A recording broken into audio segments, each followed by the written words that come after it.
Good morning, and thank you for joining me on another episode of the Roundtable Talk Show.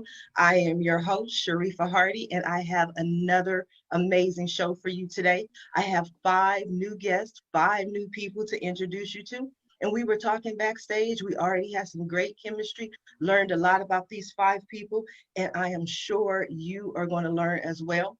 But before I go ahead and introduce my guests, I'm going to ask you to do what I always ask you to do.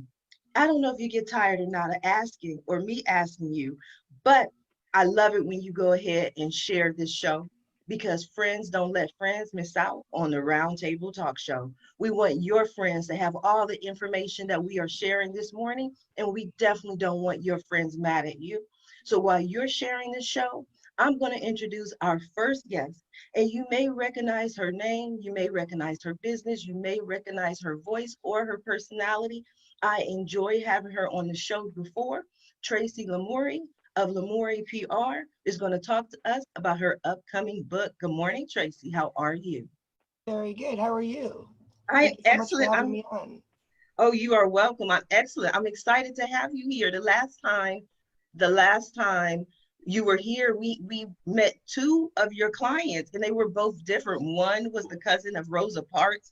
That blew me away. And then the other one was a 13-year-old girl who made national news because she Yep. created a song, wrote the song herself, sang the song herself about Black Lives Matter. And I remember thinking, Tracy has the most interesting people. So tell us a little bit about yourself, Tracy, who you are and what you do. Yeah, I'm Tracy Lamourie, Lamourie Media. I work with clients across industries, from entertainment to business to done work in government. Though I try to avoid that these days because the closer you get, the more the more heartbreaking it can be. Um, but yeah, I work with clients across industries. My work is basically to elevate important messages. You mentioned 2 of the ones I'm really proud of there. Rosa Parks' cousin, um, Angela Sadler Williamson, professor, who has a new book out now that the synergy is amazing with my other client because her book is about inspiring kids to activism. And as you mentioned, I have the 13-year-old Canadian who's going to be on TV in Australia next week. So she's now making international news with that message. So that's the kind of work I'm really proud of. I came into this, as an activist and an advocate.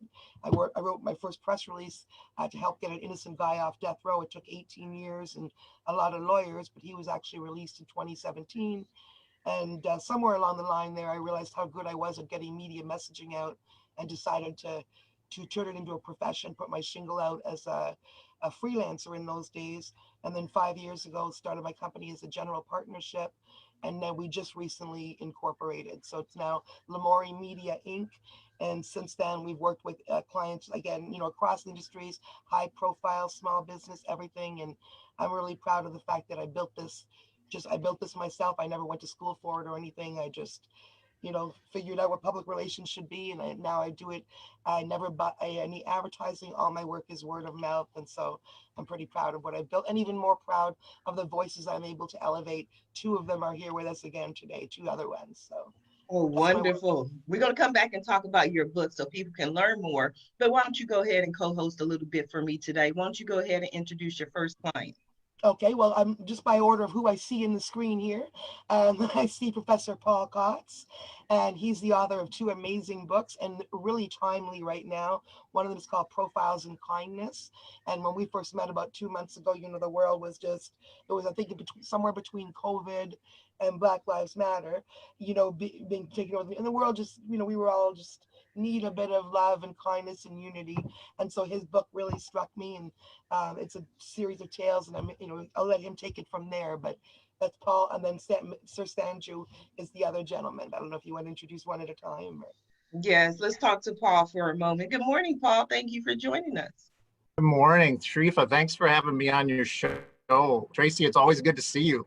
I thought this was your own gig today, which is great. I came out of the corporate world years ago, but I've been an educator for now 27 plus years. But I teach ethics, and I'm not always the best candidate because I teach people all the mistakes that I've made, and then hopefully they can learn from them. I teach a course called Organizational Effectiveness. So how companies and schools run and how we could make some better decisions based on not just my ideas, but based on experts that we bring into the classroom as well. But yeah, we're in a kind of a trying time, but one reason I did come on the show, as Tracy mentioned, is I love to write and I love to capture what I see on a day-to-day basis. And I think that, you know, you can find a lot of good in just everyday occurrences. You know, you don't have to do anything so magnificent or big, if you may. But a lot of times it's just about, you know, seeing the good in just everyday actions. And so I try to capture that in writing, and I'll leave it at that. You can't leave it at that. You came to the show so I can ask all my nosy questions. That's what You I can. do. You can. Like, I got to get all in your business. I got to see what's going on with you. You can get in my business. There's a lot I could say, but I thought I'd hold off. It's that Minnesota nice thing. We have to know when to be quiet. Okay. Well, we're in Cali. We'll kick in. I have a problem with that. So Paul, see, one of the things that I find so interesting about people when they come on the show is they share their business, they share their experience, but I want to get to the why and why they're so passionate about those things. So one of the things that I read about you and one of the things that you mentioned is those everyday occurrences. What are some of the everyday occurrences that you've experienced that made you so passionate about sharing this with the world? Well, I'll just give you one that just happened to me. I take the dog for a walk and we go a couple miles and that helps clear my head. I had I was in this park that's near us and I saw a young man, he's probably no more than like 22, 23 years of age. And he's sitting on the park bench and I just said, "Hey, good morning. How you doing, man?" And he says, "I'm all right." He says, "You know, nice day we're having, you know, small talk." And all of a sudden, we're making the turn and I'm ready to go. And he says, "Say, do you have anybody that's my age that I could meet?" And I thought I was kind of taken aback because he doesn't really know me that well, but he was really feeling a sense of, I guess, forlornness or maybe loneliness. At first, I was kind of like, you know, you got to be a little cautious about a guy like that at first. But you know what? In this day of the COVID-19 and the pandemic that we're in, and a lot of the other issues we're running into, I'm in Minneapolis, St. Paul, where we lost George Floyd. George Floyd is within a mile of where I work in downtown Minneapolis, but I live in St. Paul. So I'm in tune with what's going on. There's a lot I can learn. I've got a lot of white privilege that I've been dealing with and have been blessed with. But I saw this young guy and I turned around and I said, you know, I said, my daughters are a little bit older now. They're in their 30s and married off. I said, but you know, I sat and talked with him for a while and he just needed somebody to process that he was relevant, that he had something to offer. And so, you know, we talked for, I'm going to say a good 20 minutes. It felt like a half hour or so, but point is, it was just to connect with another human being. And I got to tell you, as some of you have acknowledged, you know, being closed in like this, after a while, you're like, wow, there are people out there. When you see them, I've seen even people like walk past you briskly because they don't want to get the virus, or they're feeling kind of shy because now this is the new normal. So yes. For me, that was important to just connect. But in the book, I talk a lot, both books, I talk a lot about things that I've run into where maybe you've seen a point of adversity. How do you turn it into something positive? And I can't say I was always like that. In my 20s and 30s, I was still trying to be relevant myself. Now I'm more reflective. And that's why it was neat to see what the panel's doing, because we do have kind of we have a very diverse panel in backgrounds. So. But it's interesting. It's very interesting what you had to share. And now I'm curious, like, did you find the man a girl? Like, what happened with this young man? Well, that was kind of the awkward thing, you know, because I almost felt like he wanted me to set him up with one of my daughters. No, I couldn't do that. But, you know, he was just saying that it's really hard to meet people nowadays. And with his family structure, they were trying to keep him in, yet he, you know, he lives his own life. So he decided to come down to the park. And hopefully there was a party that was going to be starting, because I was out there about 4 o'clock in the afternoon and something was kicking into gear, I think around 5 or 6. But yeah, I think it was more typical. Just being, for me, it was just being present, Sharifah, and others, versus like telling him what to do, because that's one thing I've learned. I don't have all the answers. Nobody does. Nobody does. But it's interesting that you mentioned having white privilege. You know, that's the reason why I launched my third talk show, which is called Face to Face, where we sit down and we discuss race relations with a lot of different people, different races, because I love having this conversation. Some people believe in white privilege. Some people think it's a myth that doesn't exist.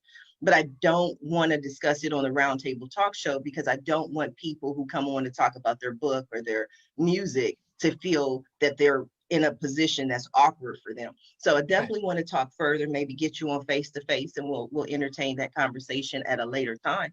But I definitely have more questions for you. I need to go back to my co-host in the studio right now, Tracy. Who do we have next? My co-host. If we're looking at my client, my other client that's joining us today is Sir Sanju Ganglani. And we didn't put it in his bio, but it's also very important to mention that he's actually been knighted by, so I'd love him to talk a little bit more about that. Sanj, could you start with that and then go into the business stuff, because that's pretty epic stuff. Sure. So as part of my organization, part of the company, we do a lot of philanthropy, we do a lot of community work, especially with women and people who don't necessarily get the opportunities that they deserve. So last year I was actually blessed to be knighted by an order out in Poland for all the work that we've done with women to kind of get them into corporate roles, help them grow themselves personally, and then all the work that we do in the community across, we don't focus on one, type of race or gender or anything. We kind of are out there helping everyone from students right up to, executives who've lost their job and sometimes, lost their purpose, and kind of helping them get reconnected. We also have been working with a lot of people who've lost their jobs recently and helping them get, rebranded, helping them get, even a simple thing is, getting them the right clothes that they need to get into those interviews, and helping them through that process. Another key piece that we work with on the philanthropy side is we work with a lot of new immigrants that come into the country as well. And, you have a lot of, it's unfortunate, we have a lot of people who are doctors and surgeons and, really, really well respected in the communities back home, but come here and have to, unfortunately, drive a cab, work at McDonald's, whatever it is, just to get their foot in the door. And unfortunately, as you can imagine, that messes with your mind a little bit, right? You kind of lose that respect for yourself, and you start to question your decision when really you kind of lose sight of the reason why you did that, which was probably for your family or your kids or whatever it was, to give them that better future. So it's been something very dear to my heart. It's something I've always done since I was probably 16, 17. We've always been involved in something to do with the community. My parents are also very, and I think I get it from them, where they were also very involved in the community and making sure that we were helping people and just whatever we can do. And then that's sort of translated nicely into my business, where, with the way we operate things is we're very client focused. So it's client first, client focused. So I do run a digital marketing agency.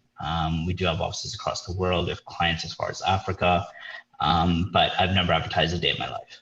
And we were kind of one of those agencies that if you know us, you know us, and if you don't, there's a reason why, right? And I don't say that from a place of ego. It's literally, we're very selective with who we work with, because we want to make sure that we're going to deliver what we talk about. And as you all know on this panel, reputation is everything, right? And all it takes is one person to, that you do something wrong with, and the whole city knows about it, whether you think they do or not. So, so we've been running that for about 10 years now. I actually started my first company when I was 14. It was a web development company. And I used to take my dad and my brother with me everywhere, because obviously no one would talk to the kid. But, it was just a lot of fun, right? And I learned a lot of things out of that. It's simple things as how important spelling is, right? Doing a presentation to a client. And I remember I lost a huge contract because I misspelled a word in the PowerPoint presentation. And he's like, if you miss that detail, how can I expect you to take care of my business online, right? So there's little cool life lessons that we've come across and we've learned from that have really shaped and put this business the way it is today. I'm also very fortunate that my wife works with me as well. So she's, my partner in it, and she's very healthcare focused. So it's great. We kind of help cover that side of it. And for her, about 4 years ago, she won a Philanthropist of the Year award, which is really neat as well. So congratulations. Thank you. So it's really nice to, as much as we don't expect it or need it, it's nice to get that recognition and know that what you're doing is validated and important to the community around you. Well, that was beautiful. Welcome, Sanju, or Sir Sanju. I almost had to write down all my questions because I have a million questions. I'm going to start with my first question on the list is, where do I get one of those paintings behind you? Like, that's question number one.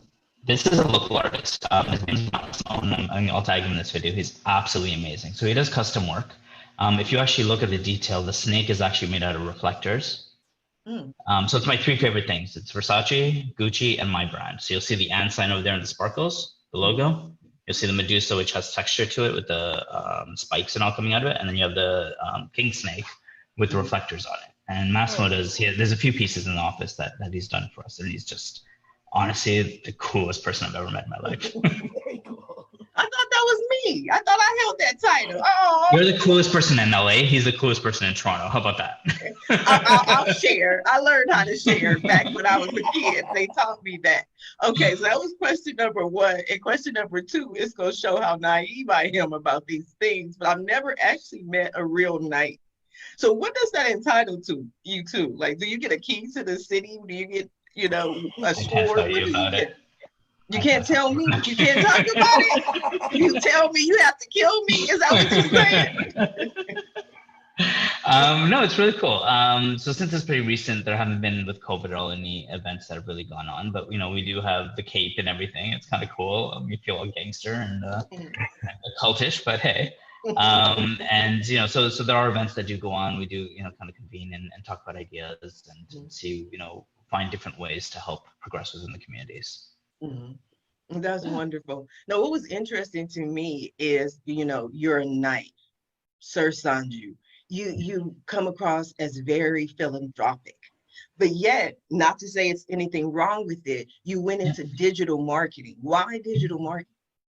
So my previous, after I kind of went to school and all that stuff, I started working for big corporates. So I worked for NCR, I worked for Microsoft, I worked for Dell.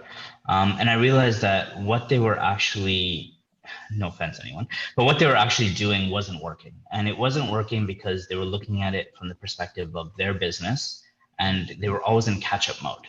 And there was this huge gap in the market where no one was actually planning ahead of schedule and looking at marketing endeavors. And there was this portion of it which was, hey, I need help. Here's an 80-page document. See you later. And versus it's like, okay, what do I do with this? And there was no one actually filling the other side of it.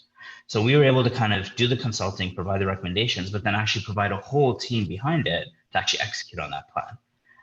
And there was, back then there was a whole missed opportunity because no one else was doing that. It's either I was a web guy or I was a consultant or I was no one was doing it all in-house. We've been blessed that we've been able to bring everything into in-house. We do it all locally, so it's not offshored. It's not, the quality is always impeccable. If people need changes done, it's done like that. And we're able to provide a full experience that extends right into their business now, right? How are you talking to customers or patients? How are you, driving that recurring revenue? How are you planning for the next 2 quarters so that you make sure that what we did this quarter, if it didn't work, how are we going to change and pivot? So it's a lot of hand-holding, I guess, and it's a lot of making people understand that we actually treat their business like it's ours, right? Because obviously if they're going to fail, we're going to fail, and that's not cool for anyone. Mm-hmm. No, it's just very interesting when we think of nonprofit organizations. That's what we kind of lead towards when we think of philanthropy. We think about helping people, that it has to be a nonprofit. But I think, and one of the reasons I'm passionate about politics is because we forget that small businesses are the heart of America. And so we can, meditate on it, and we can do so many different things, and we can have that feel good feeling. But until we do something to actually help small businesses, then to me, in my little humble opinion, then we're not doing the most that we can to help the community and the people. So what's very cool about that is because we work with select clients is we actually are able to, we help a lot of people who have ideas. We actually fund their marketing in full until they get off their feet. So Okay, we'll where help do them I create sign that up? brand. Where do I We get sign them up? brand. Yeah, we work with them, get them online. We help them pick their steps. We give them their business cards. We kind of put them into the world. And every few months we'll put out an ad or whatever it is and say, hey, if you have an idea and you want to take it to market, come talk to us. And if it makes logical sense, we'll partner with you and we'll help you take it there. Okay, we got a list of things that I need. We gonna partner You know on to a reach list me. of my ideas that I'm ready to take to market. You have been wonderful. Stay right where you are, Sir Sanju. I want to go ahead and introduce our next guest. Bring him into the conversation, Mr. Steve Churchian. He has been so patient waiting this morning, and he's going to talk to us about cyber security. Good morning, Steve. How are you? Good morning, Sharifah. Glad to be here. Glad to have you. I'm not a knight. I've never written a book. I think I'm on the wrong show. I think I'm going to kind of step out of here and let you guys do your thing. No, I'm glad to be here. No, I've been in the I've been in the cybersecurity business for over 20 years. This is something I'm very, very passionate about. And people oftentimes ask me, how did you get into this business? And the answer I commonly give is, the best criminals make the best cops, right? And we'll leave it at that. So it's something that I like being on this side of the law. Yeah. I just heard Catch Me If You Can. That's what I heard. That was my favorite movie. I said, ooh, Steve. You've got to know their tactics. You've got to know what to look out for. So I have the pleasure of being the Chief Information Security Officer at Zypro, which is a global cybersecurity company. Most of our customers are brands you're going to recognize. If you pull out your wallet and take a look at the logos in your wallet, most of those are our customers. The shops you're going to go to on the weekend to do your home improvement projects, or pick up a bottle of shampoo, or pick up your groceries, those are all our customers. So those are the types of security that our company provides. We're headquartered in Simi Valley, which is just outside of Los Angeles. We were talking about it earlier, where we've been waking up to cloudy mornings this past week or so. So it's been quite pleasant. We haven't had the 100-degree weather that the rest of the country's been dealing with. So I'm quite enjoying the weather out here today. We do a lot of advising and advocating in terms of educating the public on general cybersecurity best practices and your data privacy issues and how your information is being used. You like to inherently believe that people are good. People are good out there, but for everybody that's good, just know that there's somebody bad looking to take advantage of somebody that's good. And a lot of our work in the background is identifying those bad guys, trying to catch those bad guys, because this COVID situation has really elevated the threat these bad guys provide. They're taking advantage of everybody's good nature. Everybody's at home, everybody's lost the comfort of the office and their day-to-day routines, and now the bad guys do this as prey, easy prey. How can I target them? How can I target them with new scams that they're going to fall for? So I do write quite a few articles, do quite a bit of interviews, do a lot of talking on this subject, just educating folks on what they're understanding, how their data can be used, how they can secure themselves, their family, their work, their children, who are also schooling from home, which is going to be the new normal going forward for at least the next however many months. So it's something I'm very, very passionate about, and I'm going to enjoy talking to you guys about. I can see your passion, and I think if I took a vote on the panel on whether or not you deserve to be on the show, I think we would all agree that you have earned your seat in your spot. I want to hear more. I want to hear more about some of the things consumers should know about being safe. Yeah, it's interesting, because one of the things that we don't think about is now almost everybody's working from home. So you've got multiple spouses working from home. You've got children that are trying to go to school from home. And in most cases, you're not going to have the equipment necessary for everybody to do their work. So I know a lot of people who will let their kids use their work computer to get on and play games. One thing I hear quite often from my 6-year-old is, Dad, I'm bored. Dad, I'm bored. What can I do? What can I do? What can I do? She's already watched everything on Disney Plus twice. Everything on Netflix. She knows that she's seen everything on YouTube. She's made her own videos. Everything's done. So most of us will kind of get tired of the "I'm bored" comment over and over and over. So a lot of people will let their children use their work computer to play games. One of the things I do try to advise everybody is when you start when your kids start using your work computer to download games and download free things that are out there, just know that nothing is for free. Nothing is free. Either you're giving away your information to be used in a way that you're not intending it for it to be used, or you're downloading something that could put your entire network or your entire computer at risk of compromise, whether they're stealing credit card information or personal documents you've got on your computer, pictures, but there's a lot of bad people out there looking to take advantage of this situation. So the answer is don't let your 6-year-old use your work computer. Don't let if it's your work computer, keep it as your work computer. You know, even if you have to go out there and there's a lot of school districts right now that are offering free computers for folks that don't have computers. So take a look at that, take advantage of that. If you're working from home, especially if your job requires you to have a computer, don't let your children use your work computer to play games and do what they do.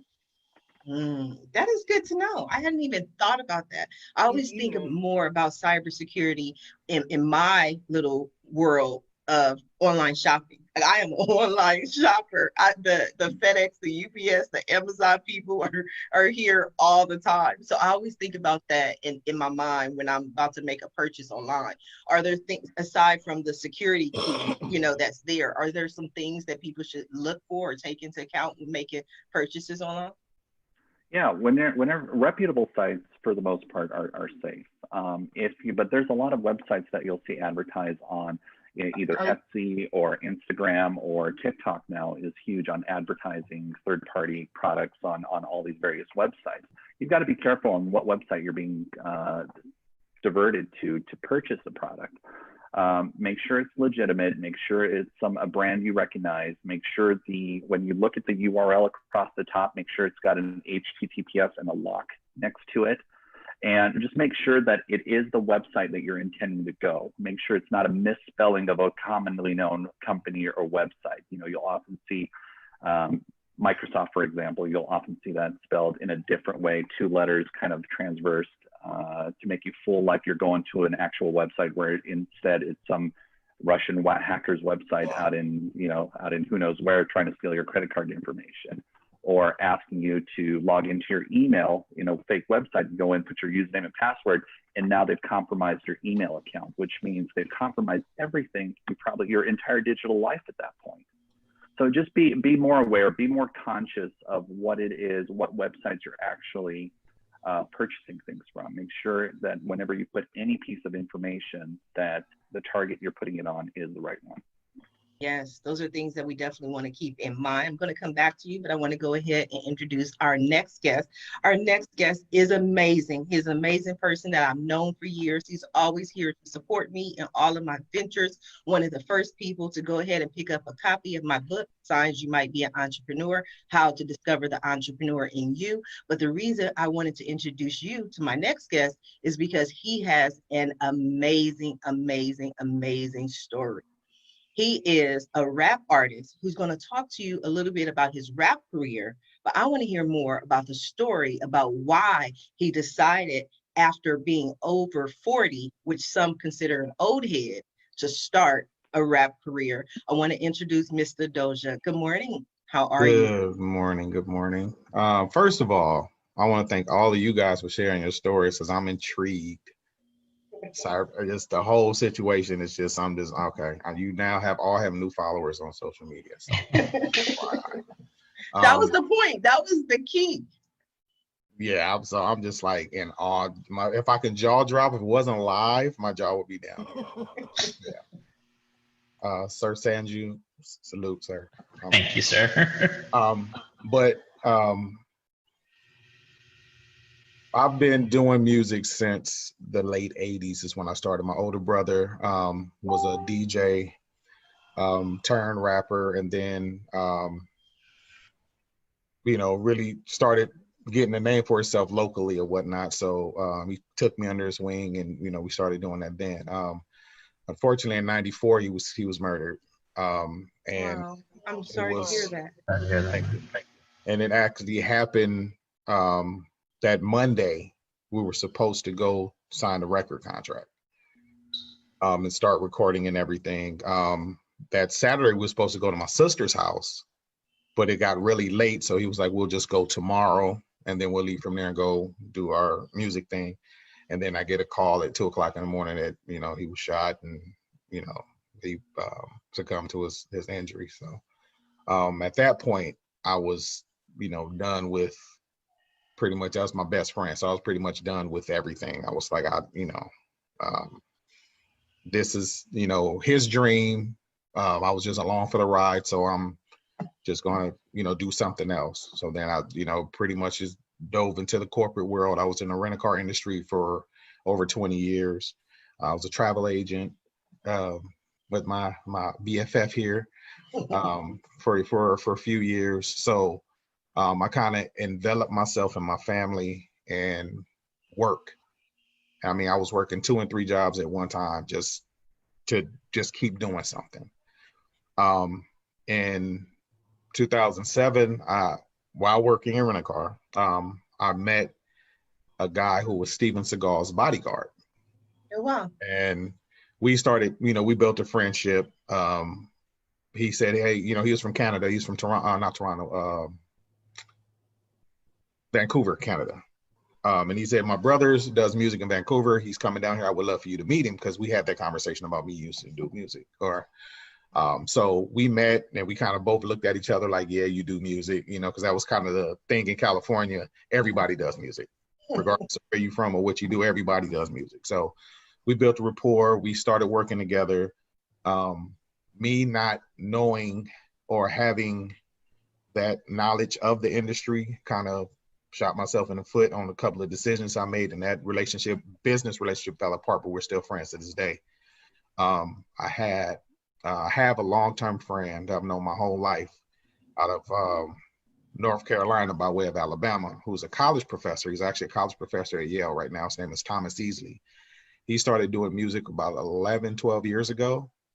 And I knew about it, but I never mentioned that I did music until last year. We had a conversation on a project he had just released. And, you know, I was telling one of my favorite songs on there. And then I kind of was, you know, dove into the part of me actually used to do music. And he offered me to sign with his label. So Congratulations. Thank you. So, and knowing my story and whatnot. So I did my first single, which was Old Head, that came out last April. Very cool. Did my first video beginning of this year, in January of this year, for the same song. And then I have a song dedicated to my brother called Fast Lane. It kind of tells the story of us as kids, and then the year that he passed away tells that whole story. And I did a video for that song as well. And then released my actually debut album in May of this year, May 30th of this year. Congrats, that's awesome. So thank you. So Congratulations. My push for the album was, you know, this is for Jimmy. My brother's name is Jimmy. So the reason for me doing what I'm doing is because it was his dream, which became my dream, because he has kids that he has an older daughter who I believe she was 7 when he passed. He had a 2-year-old son at the time, and his wife was pregnant. So I have a niece and 2 nephews who don't know their dad's story. So in some ways, I channeled his chi mojo or whatnot to get through this. I call myself the golden era MC because my style is 80s, 90s, because that's the era, excuse me, that I came from. And I believe that with all music, it can live on if the pioneers from our original era of different genres continue to do what they're doing. I had an issue at first because of my age. I'm 45. So when I first started doing this, I was 43, 44. It was an issue at first because of my age. You know, it's a young man's game is what I was always hearing. But at the same time, I'm like, if Aerosmith can still be performing and making music, if Kiss can still be performing and making music, why can't I keep performing and making music? So, because you have been doing an excellent job. You've been doing an excellent job. Thank you so much. And, you know, not to focus on the numbers. I didn't bring you here specifically to focus on the numbers, but let's talk to about some of the numbers that you had as far as the plays or the downloads of your album. Now, and again, it's a milestone for me because I've never been this far in the industry at all, and all the years of doing what I do. But currently on Spotify, I have over 1,500 streams of my album. I have I don't have the exact numbers on the actual digital downloads, but I know Apple Music and Google Play and Amazon, both I have a lot of sales for the album on there. It's not enough to pay my mortgage, but I can say I've sold an album. No, but that's important, because the reason I wanted to ask that question and focus on that, because when you were speaking, I always get little keywords and buzzwords that stood out to me, and everything that you heard, what I heard was that tomorrow is not promised. Yes. Everything you said, tomorrow is not promised. That was the key of what, came through to me. And so you have to live your dream. You have to live your passion. You have to do whatever it is that you were meant to do today, which is why I want to go back. I had a question real quick. We'll come back to you for Paul, because I think that's part of your message as well is, because I always tell people the magic and miracles happen in the moment. Those are the little things that we do on a daily basis. But as a life coach, these are the things that you teach people, correct? Mm-hmm. Yeah, I really relate with what Mr. Dosha was talking about too, because sometimes something cataclysmic or painful happens in your life. And for me, when I wrote the first book, Something Happened Today, it was my impetus to start it was I wanted to leave something for my daughters to read so they could see something more interesting about their dad later on, because they were like 4 and 6 years of age when I first started that. But then it kind of blossomed into something else. And it was this idea of that, you might be able to lend an ear, sometimes advice, but giving advice as a life coach or a mentor for me is more like I hear a person's story and then I say, well, here's another parallel story of something that I've seen. And I can pull in other tools like, 360-degree reviews and areas where you can see, well, maybe I've got some things to work on as an individual. But for me, it's seeing that strength that people have. They've all got a story. And like you mentioned, Sharifah, tomorrow is not promised. So you got to take advantage of what you have right now. And I didn't always do that very well. And I think experience has been one of my best teachers in a lot of ways. I wanted to relate to what Steve mentioned earlier too. I mean, it's just, nothing is free and people can take advantage of you. I've been critiqued on Something Happened Today because they said, hey, your book is kind of like, at first some people might think it's a Pollyanna view. How can you see good in everybody when sometimes you're getting screwed over or you get burned bad?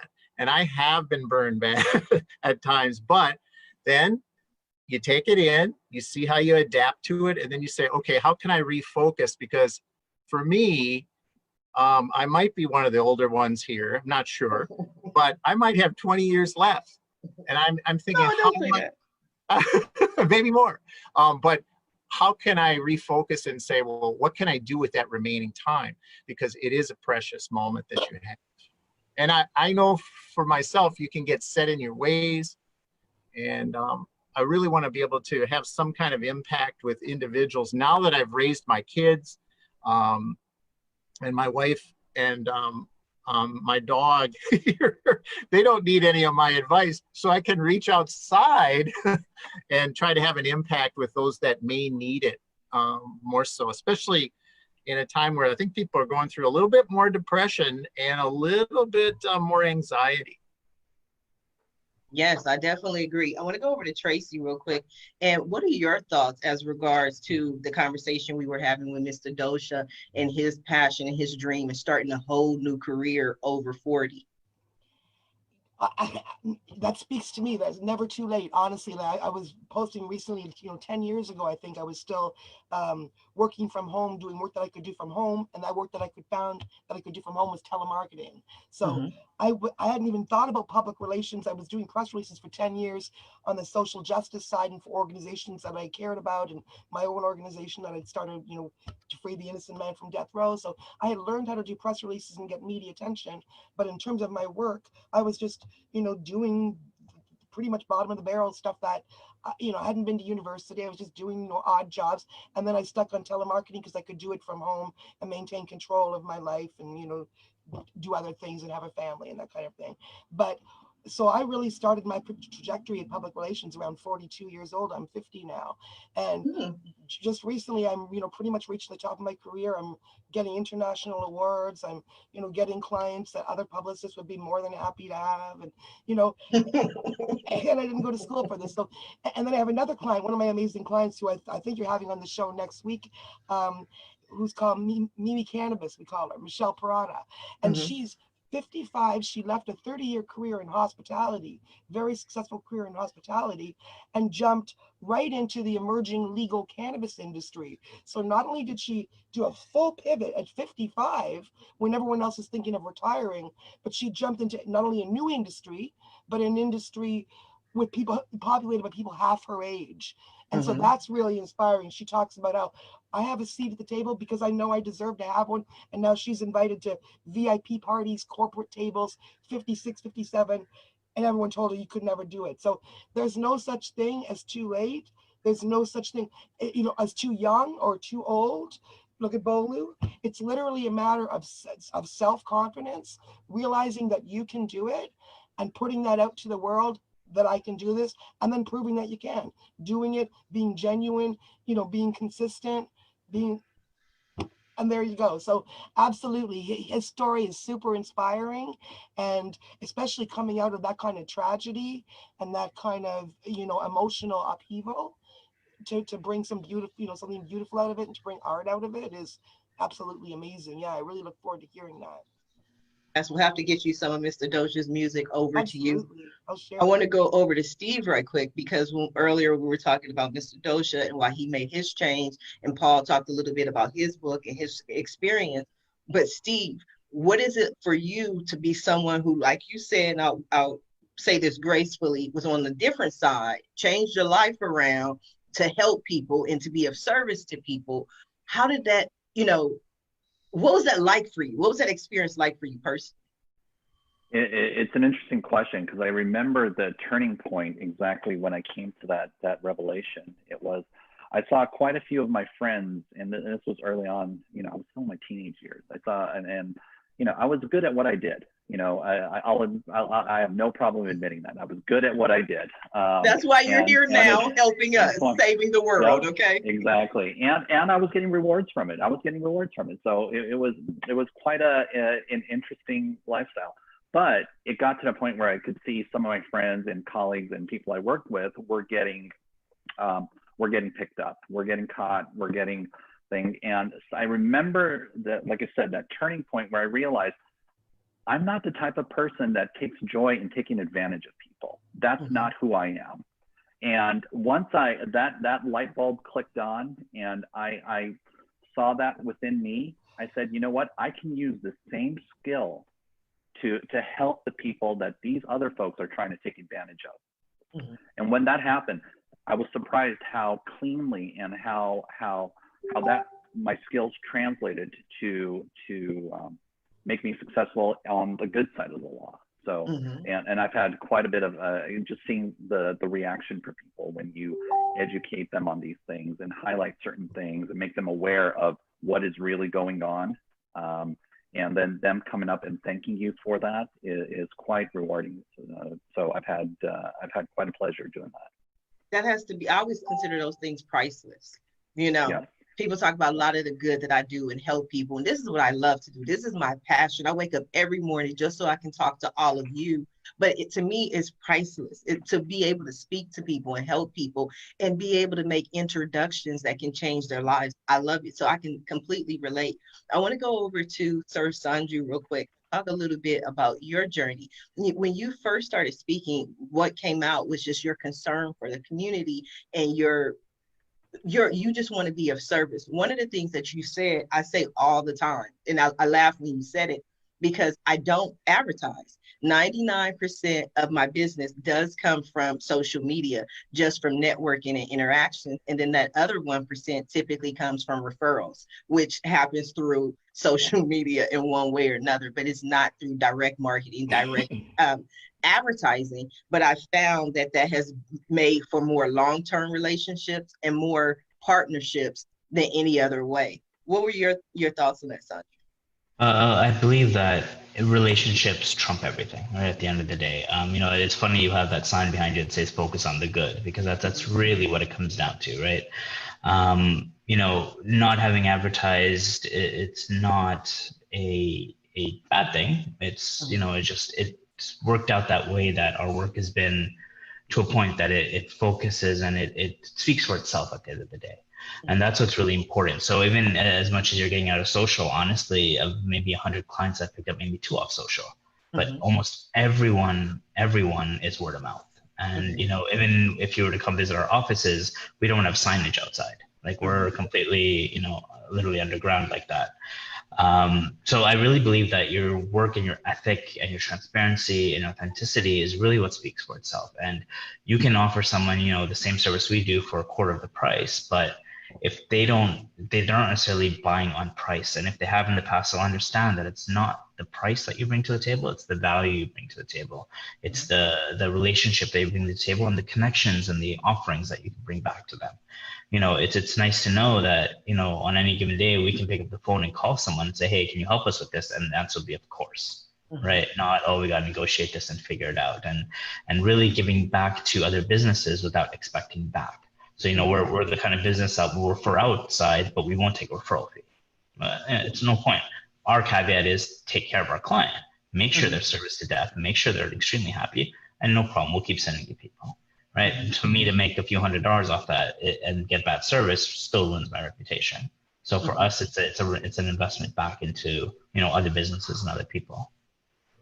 Excellent. One of the things that people tune into the Roundtable Talk Show is to learn specific tips, strategies, guidance on marketing strategies that can be implemented in any business. Like we have, again, Mr. Doja over there. He just starting out, 45 years old with a rap career, most likely does, not to knock him, but his focus is not in marketing. What are some of the main things that he might need to know to get started? So for you, Mr., for example, I would focus more on building the presence, your brand and your presence, right? So it's not necessarily about selling albums today. It's about letting people know you exist, letting them know your story, letting them, working with people like Tracy, for example, to get the word out there, to make sure people understand that you're not just literally some guy who's, reminiscing of his childhood and came out with a rap album. You're a gentleman who actually had a purpose and story behind it, and it's something that came back to you. Right. And that's a big difference. It's not a money thing. It's a passion thing. It's a tribute to your brother. It's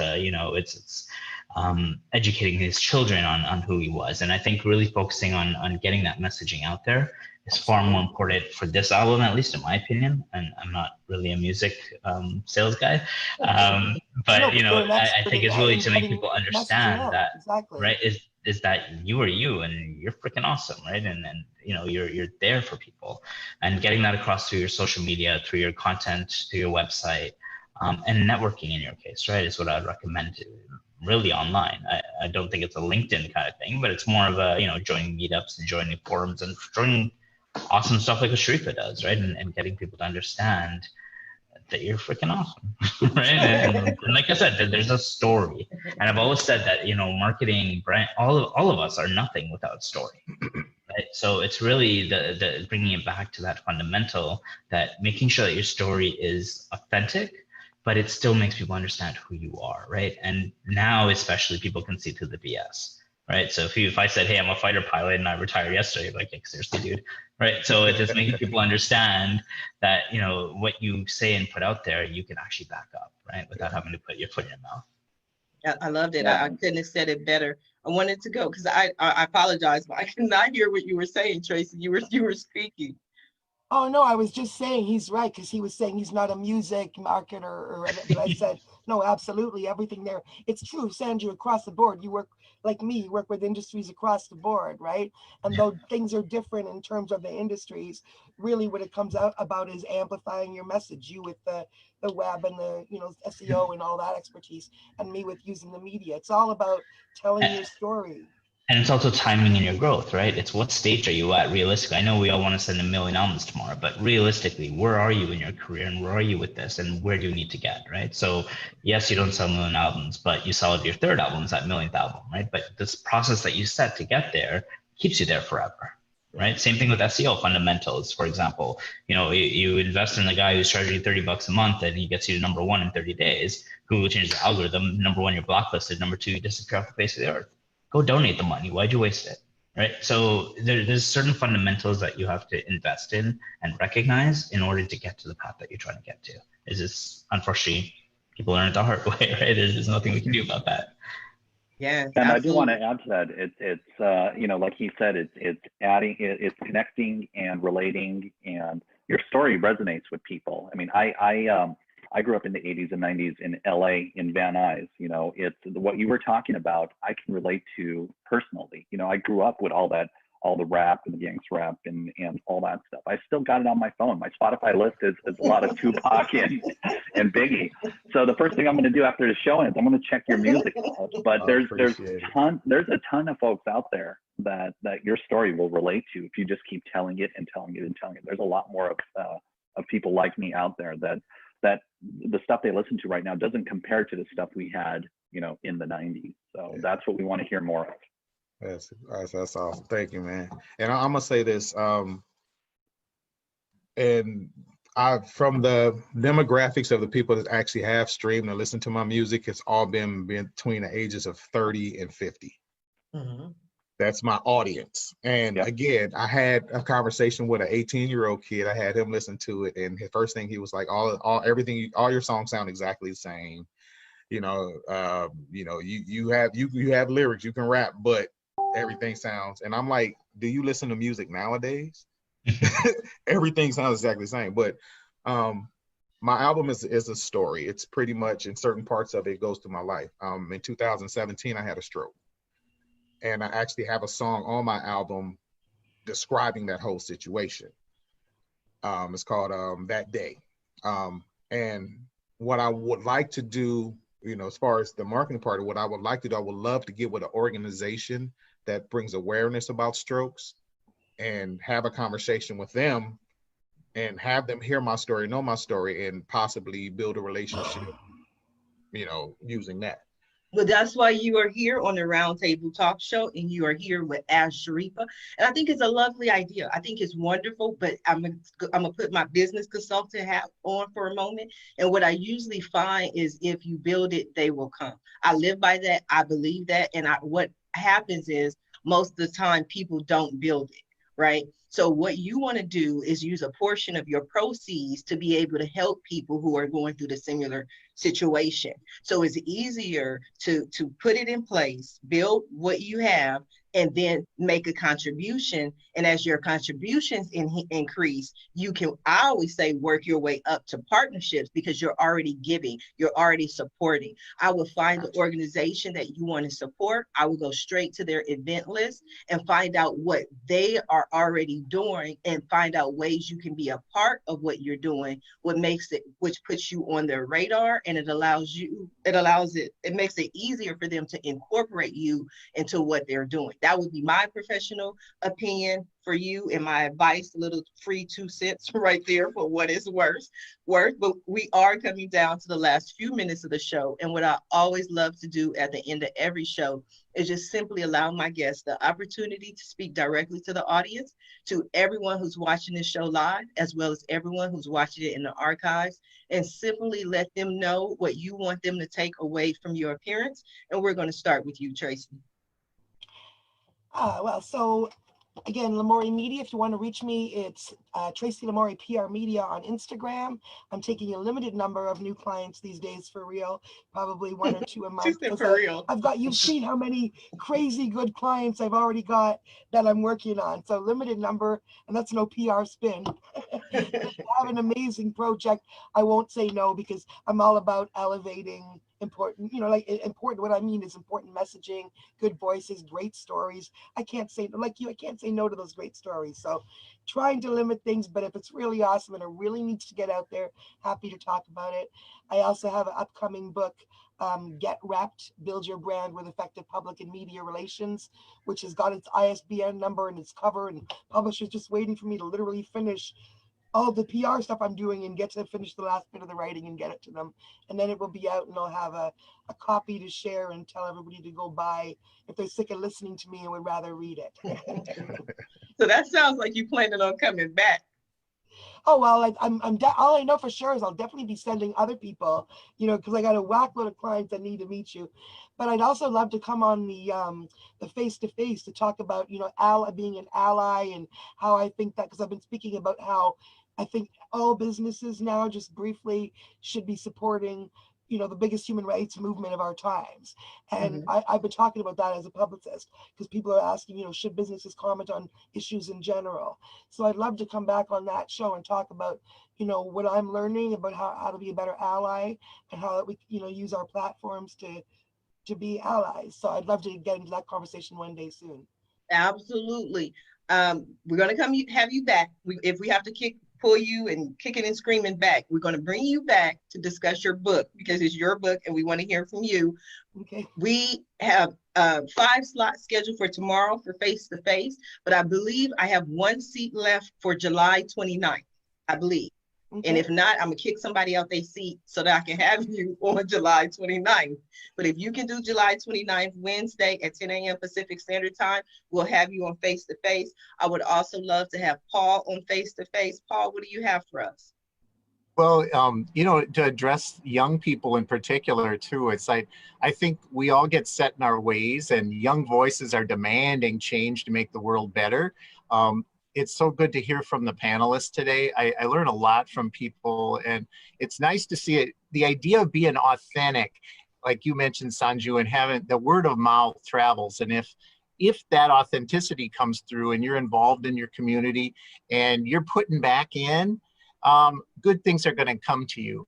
I have to say, with technology and all the things we have, it's added some headaches, but it's made our lives better. And I hope we continue to listen to one another. I think we got a lot of people out there that won't change their positions and listening to different sides they're not accustomed to.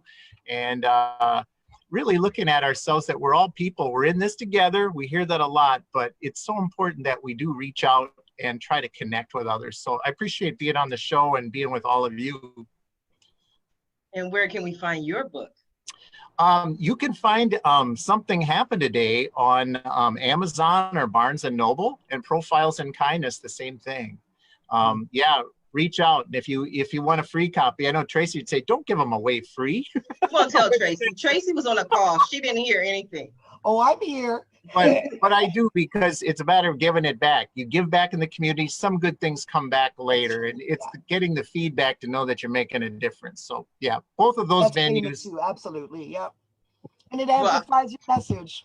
Yes, absolutely. Well, I'll definitely go ahead and take a copy, Paul. I'll read it and post it on my social media for you and give you a couple of reviews, make it happen for you. Awesome. Steve, Thank you. You're welcome. Steve, what do you have for us? So I know we just scratched the surface on best practices for staying safe at home during this pandemic and for longer. But there's a ton more of things we could be talking about. Please visit our website, xypro.com, xypro.com. I'm not selling anything through the website. It's just I want to get the word out of what everybody should be doing to protect their digital life from home. Nobody should take your information and do whatever they want with it, whenever they want, without your permission. And we have a lot of trust that whenever we give information to an app or a company, that they're going to do the right thing with it. That's not the case. And I want to make sure that the word is out, that everybody's educated on the types of things they need to be doing to protect their home, protect their families, protect their children, and protect their entire life. Because like Paul said, technology is here. It's not going anywhere. We've got to either embrace it, or if we don't, we're going to be like my 80-year-old mother who doesn't know how to use a cell phone. So you don't want to be that person. So it's getting an understanding of how to properly use it and where that can go. So get on our website, just go into the search bar at zyproxypro.com and look up my name. You'll see the articles where we're talking about best practices. Just apply those. They're very, very simple to do, and they're going to provide a lot of benefit to everybody. Or look for me on Instagram. It's That's What Steve Said. Yes, I am that guy. So my handle's that.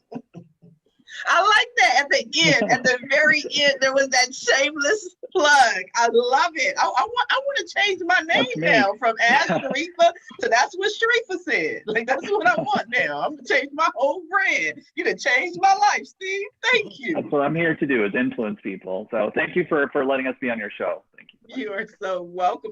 Did you find you were a better fit now? Like, did you feel more comfortable?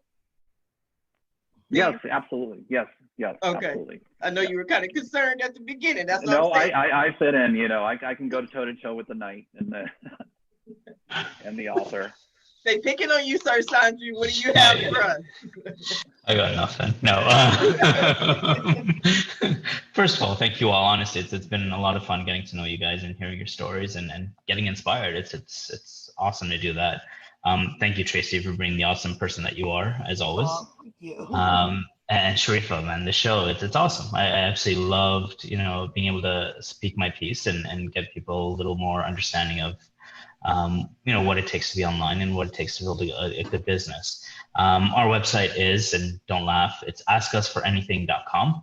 Kept it nice and simple. Oh my God, that is so beautiful. Yeah. So that comes from my dad. His tagline for his old business used to be "Ask us for anything, almost." Mm-hmm. So my tagline is, as long as it's legal, but we'll talk about that. So that's our website. All of our handles are at GNL Media. And I'm looking more for, if people do want to reach out, it's, we love to give free advice. It's what we do. Mm-hmm. So if you have questions, if you're looking for some information, if you're stuck, if you're looking for a connection somewhere, we're happy to assist where we can. And I'll bring it back in conclusion to again, what I mentioned earlier, Sharifah, that sign behind you, focus on the good. And that's all we can do right now. And it's probably the best path forward. Now we see why you are a knight. That was those gems, those pearls of wisdom that you can't get anywhere else. I'm gonna contact you so we can talk more about these business ideas. That's what we're gonna talk about.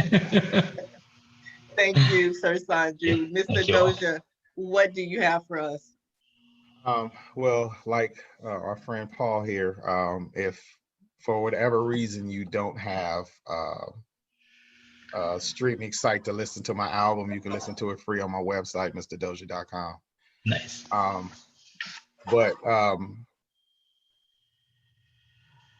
And like you said, it's my biggest thing I took from this, and the biggest thing I can give to this is don't give up. Mm-hmm. There's always a chance that you can make it, and if you don't, you can always say that you tried. Mm-hmm. So not trying, not doing is the biggest mistake most human beings make in this world.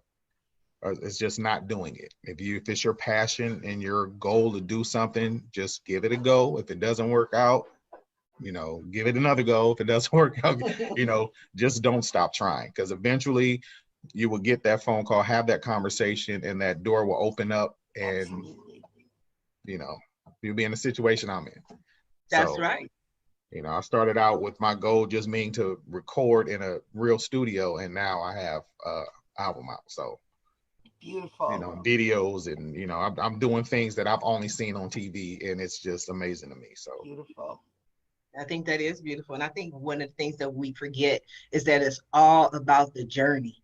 And too many people focus on the destination. They focus on they have to be this and they have to be that, and then they also don't give themselves credit for how far they've come, how much much they've accomplished, and you mentioned that you wanted to be in the studio, in an actual recording studio. You wanted to actually bring your music that you hear in your head and in your spirit. You wanted to bring it to life, and you did that and so much more. And who knows what can happen. That's why I love doing this show. Every time I have the show, there are connections that are made. And so I just want to thank you all for being guests on today's episode of the Roundtable Talk Show. And I especially have to thank everyone who tuned in to watch this show live as well as everyone who's watching in the archives. I appreciate you. I appreciate you. I appreciate you. I appreciate your support. I appreciate you for sharing the show, but don't just watch the show. Please support our guests. Please visit their websites, follow them on social media, see what they're up to, go to their websites, listen to their music, and find a way to make a difference in the world. And if you want to share your story and you're interested in being a guest, please visit the website at AskSharifah.com. Until tomorrow morning at 8 a.m. Pacific Standard Time, everyone have a safe and a blessed day. Bye now.